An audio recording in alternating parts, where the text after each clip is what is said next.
Assalamualaikum warahmatullahi wabarakatuh. Perkenalkan, nama saya Laila Rahmi S, NIM 1914040063. Baiklah, pada video kali ini saya akan video ini bertujuan untuk memenuhi ujian akhir semester evaluasi pembelajaran. Yang pertama yaitu jelaskan pengertian validitas, macam-macam validitas, dan cara mengukur validitas. Pengertian validitas. Validitas merupakan suatu standar atau dasar ukuran yang menunjukkan ketetapan, kemanfaatan, dan kesahihan yang mengarah pada ketepatan interpretasi suatu prosedur evaluasi sesuai dengan tujuan pengukurannya.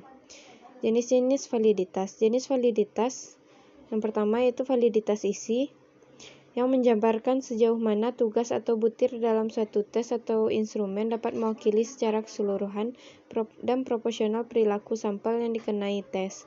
Validitas isi mengukur derajat kemampuan tes dalam mengukur yang mencakup substansi elemen yang diukur.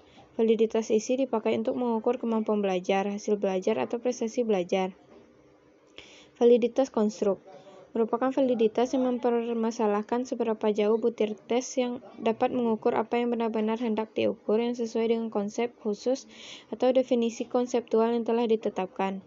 Validitas konstruk berhubungan dengan kejadian dan objek yang abstrak, tetapi gejalanya dapat diamati dan diukur. Validitas kriteria. Validitas kriteria ditentukan oleh kriteria, baik kriteria internal maupun eksternal. Validitas kriteria dapat melalui hasil uji coba tes kepada responden yang setara dengan responden yang akan dievaluasi atau diteliti. Selanjutnya yaitu validitas muka. Merupakan tipe validitas yang paling rendah signifikasinya karena hanya berdasarkan pada penilaian sepintas tentang isi alat ukur. Apabila isi alat ukur sudah terlihat dengan apa yang ingin diukur, maka dapat dikatakan validitas muka sudah terpenuhi. Cara menghitung validitas. Dalam menguji validitas setiap butir soal, maka skor yang ada pada butir yang dimaksud dikoreksikan dengan skor total. Skor tiap butir soal dinyatakan dengan skor X dan skor total dinyatakan dengan skor Y. Dengan diperolehnya indeks validitas tiap butir soal, dapat diketahui butir soal mana yang memenuhi syarat bisa dilihat dari indeks validitasnya. Yang kedua yaitu jelaskan pengertian reliabilitas, jenis-jenis reliabilitas dan cara mengukurnya. Reliabilitas adalah serangkaian pengukuran atau serangkaian alat ukur yang memiliki konsistensi bila pengukuran yang dilakukan dengan alat ukur itu dilakukan secara berulang. Jenis-jenis reliabilitas. Yang pertama yaitu reliabilitas konsistensi tanggapan. Reliabilitas ini selalu mempersoalkan mengenai tanggapan responden atau objek terhadap tes tersebut, apakah sudah baik atau konsisten.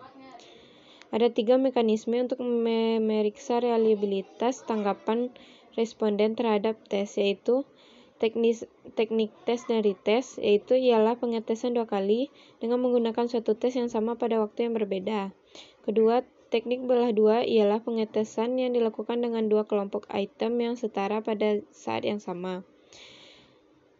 Ketiga yaitu bentuk ekivalen, ialah pengetesan atau pengukuran yang dilakukan dengan menggunakan 2 tes yang dibuat setara kemudian diberikan kepada responden atau objek tes dalam waktu yang bersamaan. Reliabilitas konsistensi gabungan item. Ini terkait dengan konsistensi antara item-item suatu tes instrumen. Dapat dikelompokkan yaitu menjadi 3, tes objektif, tes uraian, dan tes afektif. Ketiga yaitu perbedaan indeks kesukaran, daya pembeda, kriteria penerimaan soal, dan kriteria penerimaan soal. Tingkat kesukaran adalah analisis tingkat kesukaran dimaksud untuk mengetahui apakah soal tersebut tergolong mudah atau sukar. Tingkat kesukaran adalah bilangan yang menunjukkan sukar atau mudahnya suatu soal. Daya pembeda. Daya pembeda adalah kemampuan suatu soal untuk membedakan antara siswa yang berkemampuan tinggi dengan siswa yang berkemampuan rendah. Selanjutnya yaitu kriteria penerimaan soal. Kriteria penerimaan soal adalah hal-hal yang membedakan soal, apakah soal tersebut termasuk soal yang sukar, sedang, ataupun mudah. Hubungan dari ketiga ini yaitu sama-sama memperhatikan kemampuan siswa dalam menjawab soal. Yang keenam yaitu jelaskan tindak lanjut hasil evaluasi. Tindak lanjut hasil evaluasi pembelajaran adalah tindakan yang dilakukan pendidik terhadap hasil evaluasi pembelajaran, baik itu berupa keberhasilan ataupun kegagalan. Jika nilai siswa tidak mencapai KKM, maka pendidik harus mempersiapkan remedi untuk siswa tersebut agar siswa bisa memperbaiki kesalahan yang dilakukannya pada evaluasi sebelumnya. Jika nilai siswa sudah di atas KKM, maka pendidik perlu melakukan pengayaan agar siswa tersebut bisa mempertahankan dan meningkatkan nilainya di pembelajaran berikutnya.